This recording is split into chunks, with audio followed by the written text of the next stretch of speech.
Само за няколко месеца между края на 1939 и началото на 1940 нацистска Германия някакси успява да завладее половината Европа и части от Северна Африка. Тя става толкова могъща, че са нужни комбинираните сили на няколко държави като Великобритания, Съветския съюз, САЩ и цял набор от други страни, за да могат най-накрая да свалят нацистския режим. В това видео ще ви светнем за това как Хитлер успява да възстанови държавата само за 20 години след пократителната загуба от Първата световна война. Как изведнъж режимът успява така лавинообразно да се развие и за това защо Европа е толкова безпомощна пред военната машина на Хитлер. След края на Първата световна, Германия представлява заплаха за световния мир, колкото представляват котките пред блока. Съгласно Версайския договор, подписан от ново установеното правителство на Веймар, част от капитулацията на Германия намалява войската си до 100 000 и трябва да разпусне целия въздушен флот. След сериозен политически натиск, Германия поема и пълната отговорност за войната и се съгласява да плати милиарди долари репарации на останала част от Европа. Това действително е подобаващо наказание, само ако Германия можеше да си го позволи. Това обаче довело до гениален икономически план от страна на веймарското правителство. Започнали да печатат пари. И да, както вече знаем, безразборното печатане на пари води до главоломна хиперинфлация. В този момент $1 се е разменял за 4,2 трилиона марки. Представете си, че тогава сте живяли в Германия. Парите си нямаше да ги държите в портфейл, а щяхте да обикаляте с товарна количка пълна с пари. Тогава буквално хората са обикаляли по улиците с колички пълни с пари. През 1924 немската икономика се сринала с земята. Недостигът на храна поставя милиони на ръба на оцеляването. И точно когато не се виждал изход от ситуацията, помощ идва от нацията, с която Германия само 6 години по-рано води ожесточена битка. Взимат се колосални заеми от американските банки, за да се възстановят икономически. Взимането на такива огромни суми звучи доста рисково, но тогавашното правителство не се притесняло. Все пак парите идвали от Америка, най-богатата и най-стабилна държава в света. Какво можело да се обърка? Но разбира се, този въпрос има и отговор. Голямата депресия. През лятото на 1929 американските пазари са сериозно ударени. Изведнъж американските банки, които в продължение на няколко години давали пари на германската държава, спират да им вдигат телефона. И така, нека да обобщим. До 1930 година Германия е фалирала. Без армия, без съюзници. И все пак 10 години по-късно, именно тя започва Втората световна война, успявайки за този период да се превърне в световна суперсила, от която цяла Европа трепери от страх. Когато поставим нещата по този начин, подобна трансформация звучи буквално невъзможно, просто защото няма достатъчно време и това действително е така. Но първите семки на възстановяване са посадени още десетилетия преди голямата депресия дори да започне. След подписването на Версайския договор през 1919 година, Германия започва тайно възстановяване на военните си сили. Под управлението на веймарското правителство на полицията е била давана екипировка от типично военен тип. На паравоенни групи е разрешено да се разрастват, превръщайки се след това в малки частни армии. Пари са дискретно насочени към проучването на тайни и забранени технологии. В същото време държавно спонсорирани клубове започнали да се появяват навсякъде в държавата. За обществото те били напълно безвредни. Спортни клубове, младежки програми, авиационни клубове и други подобни, но реално били повече нещо като военно-обучителни лагери, в които потенциални лидери и бъдещи Луфтвафе пилоти са избирани.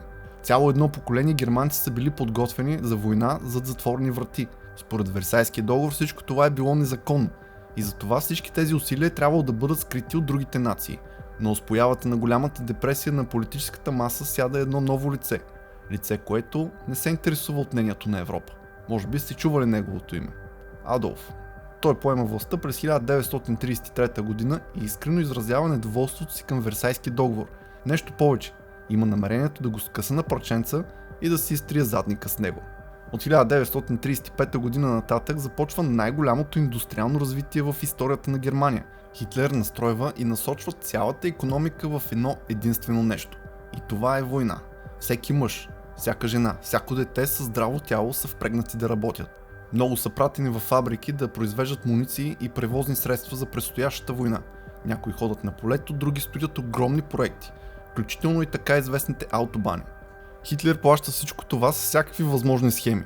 Кухи фирми, най-вече с така наречените мифобележки, което на практика представлява система за разсрочено плащане. Всичко това е било, разбира се, нелегално и абсолютно нестабилно. Но Хитлер не бил въобще заинтересован от дългосрочната финансова стабилност на Германия. Неговите планове са да ходи на война, и докато печели ще бъде способен да плаща огромните задължения на Германия, посредством плячкосване. С други думи, ще превърне Германия в най-големия побойник, който тръгне подир парите на държавите от Европа. До 1935 година армията на Германия се отроява, достигайки 300 000 души. Военно-въздушните сили, нещо, което на практика не съществува, реално е незаконно, от нула наброяват 2500 високотехнологични бойни самолета. Хитлер не е известен със своята скромност. Вярва е в чистотата на арийската раса, която заслужава да владее света. И разбира се, му е било трудно да се въздържи да не покаже новата си армия пред останалата част на света. Публичното обявяване на нарушаването на договора е бил доста рискован ход, но Хитлер излиза с тарикатско оправдание. Единствената причина за въоръжаването била само от дефанзивна гледна точка и нямало никаква заплаха за мира на Европа. Напротив, целта му била да го поддържа. Това, разбира се, звучи налудничево, но това, което става след това, е още по-налудничево. Останалите държави буквално му повярвали. Поглеждайки сега назад в този момент след всички случили се събития, е трудно да се отговори защо са повярвали. Навярно основната причина е била, че просто са подценявали Германия и колко опасна е станала под управлението на Хитлер. На всичкото отгоре прави военен парад, за да се изфука пред света, с огромната си нелегална армия, която му вдъхва още повече кураж. За всичките тези години армията му нараства до зашеметителните 4 милиона войници. Но това само по себе си ни обяснява защо Германия е такава непреодолима сила през първите 2 години от войната. Хитлер командва по-силна войска в сравнение с всичките си врагове в съревнование 1 в 1.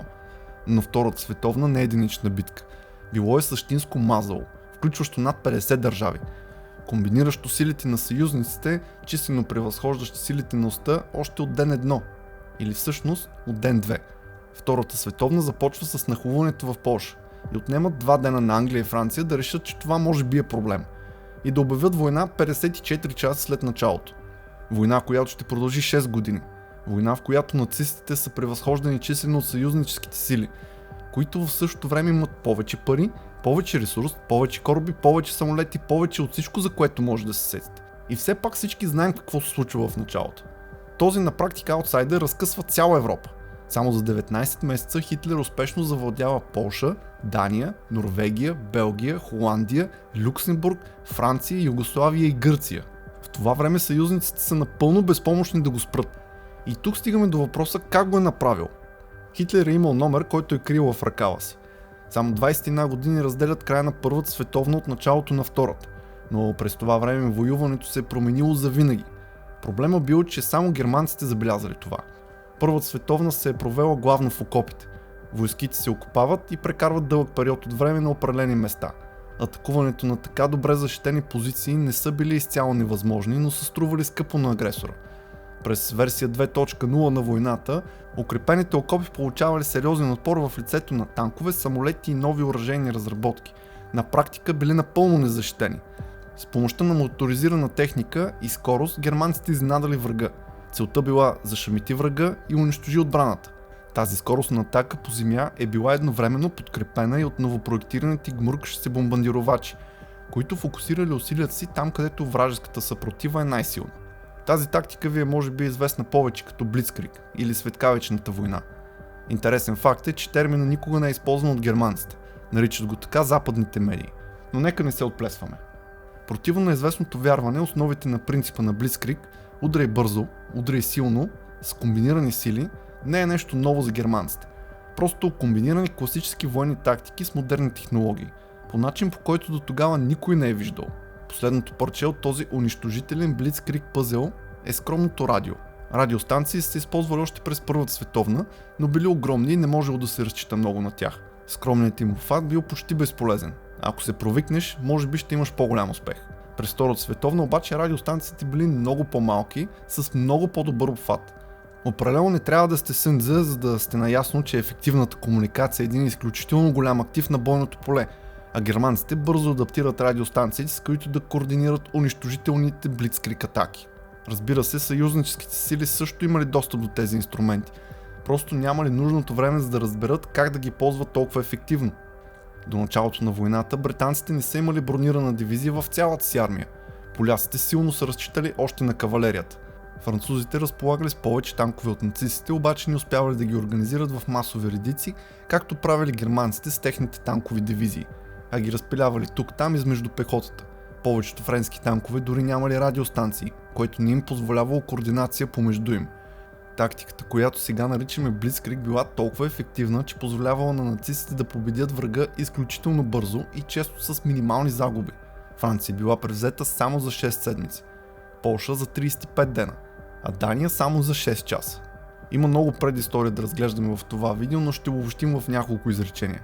Нацистите са били толкова невероятно успешни в първите 2 години от Световната война, защото са били по-добре подготвени от всички останали.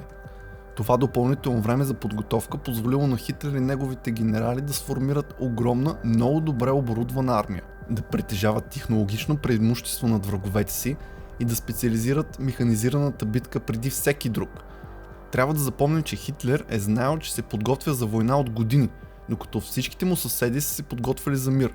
Тази ключова преднина се е доказала като прекалено силна за Европа, за да може да го преодолее. И ако Хитлер не е вярвал в своята собствена пропаганда, а именно, че неговата армия е непобедима, съюзниците може би никога нямаше да го настигнат. Но към средата на войната Хитлер престава да бъде училищния побойник, който иска да открадне парите на по-малките и започва все повече да прилича на побъркан бездомник, бродещ по улиците, опитвайки се да започне бой с абсолютно всеки. През лятото на 1941 Хитлер нарежда нападането на Съветския съюз като част от операция Барбарос и 6 месеца по-късно обявява война на САЩ след японската атака над Пърл Харбър. Въпреки всичките тактики и превъзходство, което е имала, нацистска Германия просто не е имала нужните ресурси да спечели буквално световна война, в каквато Хитлер въвлича Германия. От него известно време, но по-силните и по-големите икономики на съюзниците започват да наделяват на силите на оста. Съюзническите поражения стават по-скоро изключение, отколкото правило. И благодарение на смелостта и саможертвата на безброй хора от много различни държави, един от най-тъмните периоди в човешката история бе най-накрая приключил. Благодаря, че за пореден път избрахте да сте светнати. За още подобни истории разгледайте и другите ни предложения.